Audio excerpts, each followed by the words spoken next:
Hello everyone! Kumusta ka kabayan? Welcome po muli sa aking munting bahay. Bumili ka na ng pusit para sabayan mo ako magluto ng adobong pusit with red chili. Simple lang naman ang ating mga sangkap na gagamitin, kaya dapat panoorin ng buo ang aking video. At kung ngayon ka pa lang dito sa aking channel, huwag mo pong kalimutan na mag-subscribe at pakiclick na rin ang bell notification. Pakilike na rin ang aking mga FB page at pakifollow na rin ako sa aking Instagram. Ito na po ang ating mga sangkap. Magsisimula na tayo. So, ang una nating gagawin ay linisan ang pusit. Tanggalin ang plastic na nasa likod ng pusit. Pagkatapos nito ay hugasan ng maigi. So, ganyan lang guys.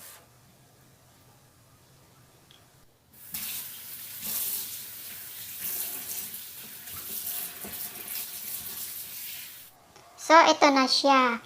Ngayon ay hiwain na natin ng eksakto lang na size. So, ganito lang guys, kalalaki. Sakto lang sa ating bunganga. Yan. Kung maliliit lang, mga 3 piraso or 4. So, ito 4. Ito naman, hatiin lang.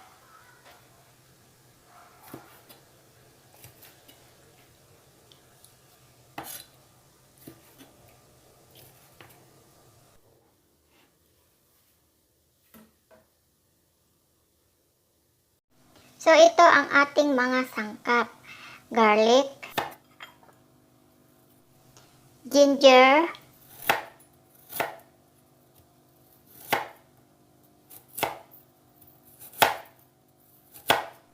red onion, green chili. Ang green chili guys ay alisin natin yung buto sa loob. So, ganito guys, ang pag-alis ng buto ng green chili.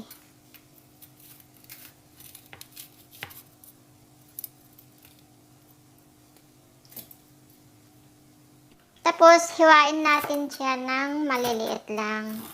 So, ganito lang guys, ang paghiwa ng green chili.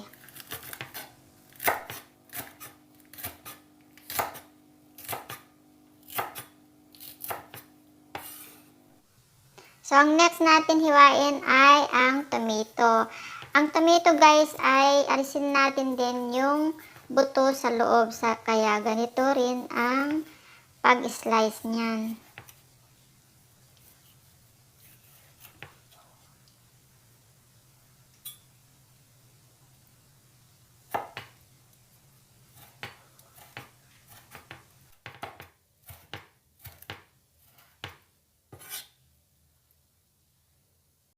So, start na natin ang pagluto. Ayan. Konting mantika lang guys ang ilagay natin.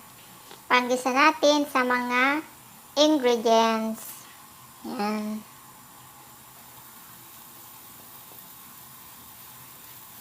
So, gisain lang natin guys hanggang sa medyo brownish siya. Mas masarap. So, ayan.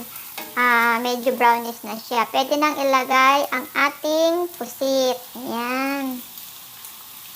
Halo-haloin lang natin guys.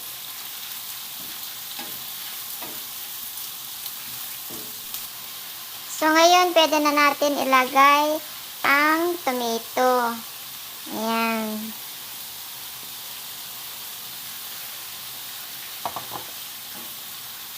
So, halo-haloin lang natin guys para naman na-mix ang iba pang mga ibang sangkap. So, yan, nagte-turn na ang kulay niya. Lumalabas na yung parang dugo sa loob. Ayan, lagyan na natin ng dark soy. Ayan.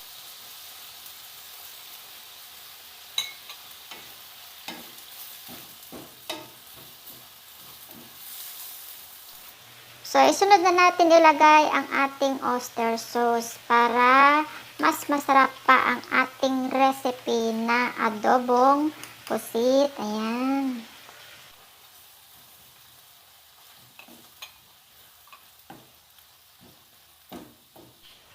Ngayon, ilagay na natin ang green chilli. Ayan.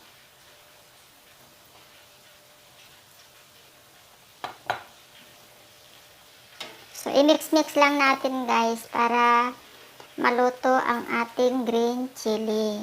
Ayan. Actually, ang green chilli ay pwede rin kilawin. Ayan. At syempre, hindi mawawala ang ating pepper powder. Ayan. Lagyan natin ng kaunti lang.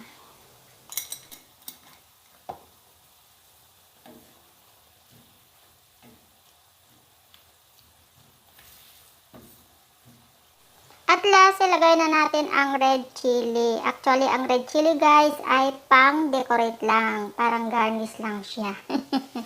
So, ito na guys ang ating ginawang recipe. So, almost done na guys. Pero may humabol. Si Mr. Vinegar na siyang mangpasarap din ng ating recipe. Ayan, apple vinegar. Ayan. So, ito na po ang aking ginawang recipe for today. Ayan po siya. Wow!